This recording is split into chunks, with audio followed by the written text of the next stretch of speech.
Pernah kepikiran gak sih kalau sebuah tim olahraga bisa menang bukan karena pemain mahal, bukan karena superstar, tapi cuma karena angka-angka dan data statistik di komputer? Inilah kisah nyata seorang manajer klub baseball yang nekat melawan tradisi puluhan tahun. Saat semua orang bilang dia gila, dia tetap maju. Saat dunia mengejek idenya, ia justru membuktikan bahwa statistik bisa mengalahkan uang miliaran dolar. Bayangkan, sebuah tim kecil tanpa anggaran besar berani menantang raksasa-raksasa olahraga. Tim miskin melawan tim kaya, dan mereka hampir mengubah sejarah. Ini bukan cuma cerita tentang baseball, ini cerita tentang keberanian berpikir berbeda ketika semua orang memilih jalan aman. Inilah kisah orang yang mengubah dunia olahraga hanya dengan data, tekad, dan rasa frustrasi dalam film Moneyball.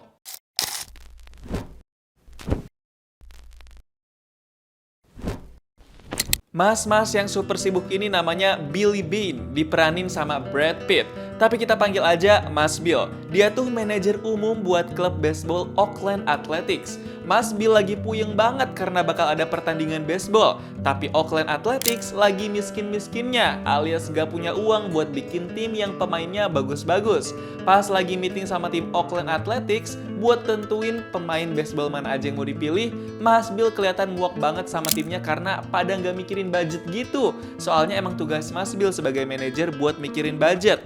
Tapi timnya kayak gak peduli gitu sama kesusahan Mas Bill. The problem we're trying to solve is that there are rich teams and there are poor teams. Then there's 50 feet of crap. And then there's us. Mas Bill sempat coba datengin klub baseball lain buat tukeran pemain, biar nggak keluar budget gede banget kan, tapi malah ditolak sama manajer klub lain itu karena penawarannya nggak sesuai.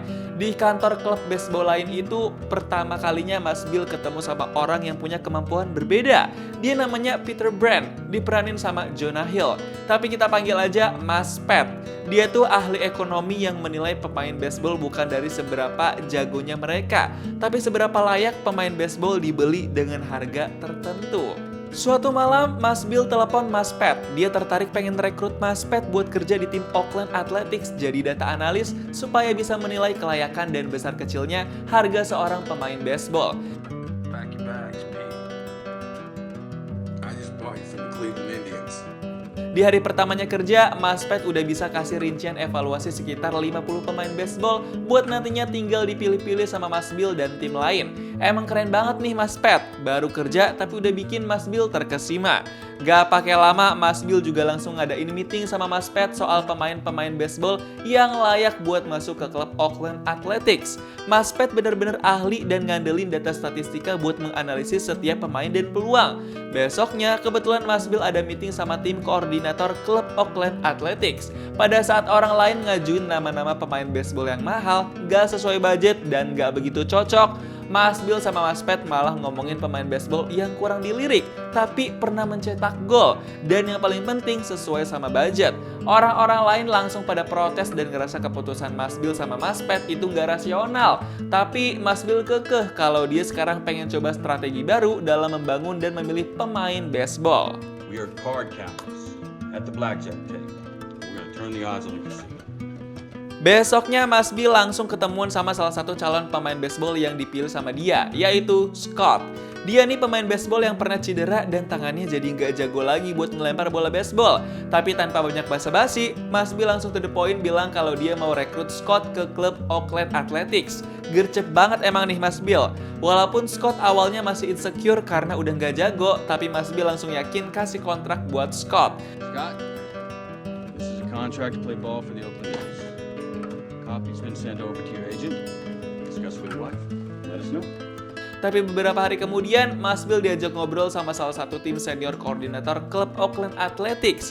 Dia ngerendahin Mas Bill sama Mas Pat dan bilang klub baseball bakal hancur kalau cara pilih pemain yang gak jelas. Dia nggak percaya sama cara Mas Bill dan Mas Pat yang milih pemain berdasarkan perhitungan data statistika. Mereka berdua jadi cekcok dah tuh. Sampai-sampai Mas Bill emosi dan pecat si koordinator itu karena malah nyolot ke Mas Bill. Beberapa hari kemudian, klub baseball Oakland Athletics udah mulai latihan. Tapi tim koordinator dan coach ngerasa Scott nggak cocok masuk di klub Oakland Athletics.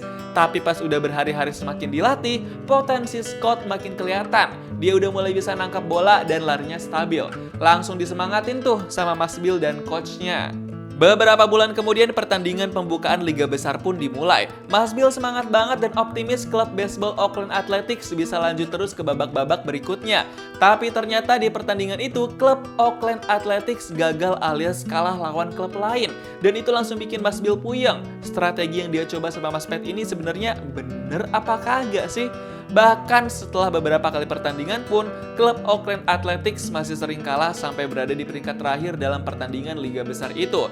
Sampai-sampai Mas Bill ngerasa apa yang udah dilakuin sama dia itu kacau banget. Tapi Mas Bill sama Mas Pat tetap kekeh dan yakin cara mereka itu nantinya bakal berhasil. Mereka pede bilang itu di depan bapak pendiri klub Oakland Athletics alias Pak Steve. Pete and I here feel very strongly that we stay on the track we chose. Our sample size has just honestly been too small this far. It's still early.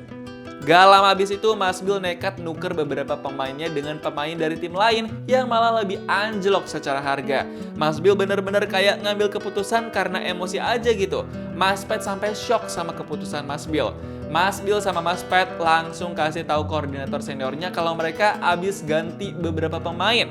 Koordinator senior itu langsung shock dan bilang kalau Mas Bill orgil alias orang gila yang buat keputusan seenaknya aja.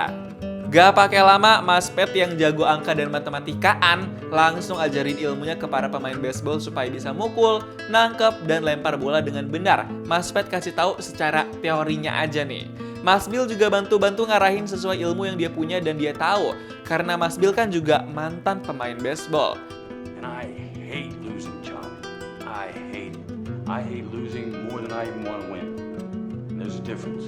Dan akhirnya setelah ganti beberapa pemain tim dan mengikuti pertandingan selanjutnya, klub Oakland Athletics nunjukin perkembangan. Mereka berhasil naik ke peringkat 4 karena mencetak lebih banyak gol dan timnya makin kompak.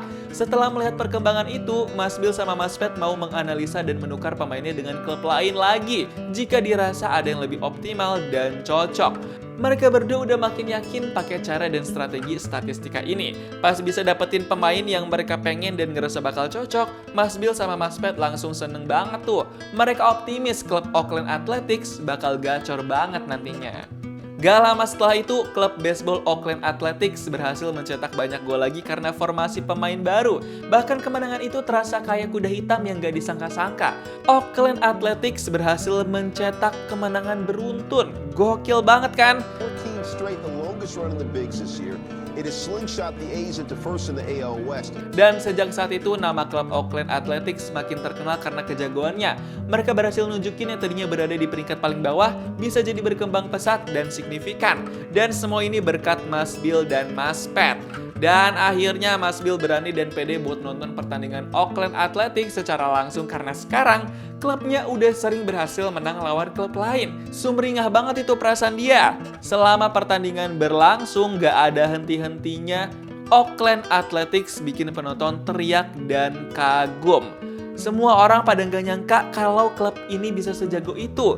Mas Pat, Mas Bill, coach, koordinator, dan para pemain gak berhenti merinding dari setiap gebrakan yang ditunjukin Oakland Athletics selama pertandingan. Listen, I've been in this game a long time. I'm not in it for a record, I'll tell you that. Tapi dari semua perkembangan itu, Mas Bill bilang kalau dia belum begitu puas karena tujuan dari pertandingannya adalah untuk menang dan jadi juara satu, bukan cuma berkembang dan cetak rekor.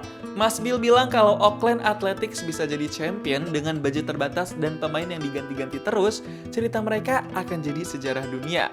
Gak lama kemudian, akhirnya Oakland Athletics berhasil masuk ke babak penyisihan. Para pemain baseball klub Oakland Athletics kelihatan serius tapi deg-degan banget. Mereka semua berambisi buat menangin pertandingan sampai jadi juara. Tapi sayangnya, klub Oakland Athletics harus terima kekalahan dari tim lawan karena klub lawan emang sejago itu permainannya. Ternyata perkembangan mereka nggak berpengaruh di babak penyisihan. Ternyata mungkin data statistika nggak bisa dijadiin pacuan dalam pertandingan baseball. Pas nerima kabar kekalahan itu, Mas Bill langsung lemas. Dia shock banget dan nggak tahu mau berbuat apa lagi. Duh, gimana ini nasibnya jadi Mas Bill? Walaupun hatinya resah karena klub Oakland Athletics kalah, tapi sebenarnya Mas Bill dapat tawaran kontrak jadi manajer buat klub lain. yaitu Red Sox Boston. Bahkan Mas Bill ditawarin bayaran alias gaji yang lebih gede di klub itu karena dia terkenal bisa mengatur dan ganti-ganti pemain klub menjadi optimal dan berkembang di Oakland Athletics. What makes you the highest paid GM in the history of sports? Made one decision about my place. I swore I would never do it again. Tapi bagaimanapun juga, itu semua nggak begitu berarti karena Mas Bill masih ngerasa gagal dan kalah. Tujuan dia adalah untuk menang, bukan dapat gaji lebih tinggi di klub lain. Apapun itu, yang pasti Mas Bill masih tetap kerja jadi manajer buat klub Oakland Athletics. Dia setia, dia masih punya ambisi buat bikin timnya jadi lebih baik lagi. Apa yang dilakukan Mas Bill mengubah cara klub-klub olahraga seluruh dunia memilih pemain. Ia tidak memenangkan trofi, tapi ia memenangkan sesuatu yang jauh lebih besar. Dia mengubah sistem. Film Moneyball mengajarkan kita bahwa kadang yang dibutuhkan bukan kemampuan super, tapi keberanian untuk melihat sesuatu dengan cara berbeda. Ketika semua orang mengikuti aturan lama, satu orang berani berpikir out of the box, dan seluruh dunia akhirnya mengikuti. Kesuksesan bukan soal uang terbanyak, bukan tentang punya semua sumber daya, tapi bagaimana memaksimalkan apa yang kita punya, mengambil resiko, dan berani menantang tradisi. Jadi kalau kamu merasa kalah start, kurang modal, atau diremehin, ingat kisah ini. Kadang kemenangan terbesar datang dari mereka yang dianggap kecil. Mereka yang tidak terlihat, tapi diam-diam mempersiapkan revolusi. Gimana nih pendapat kamu tentang film Moneyball? Coba tulis di kolom komentar dan kasih tahu kamu mau diceritain alur film apa selanjutnya.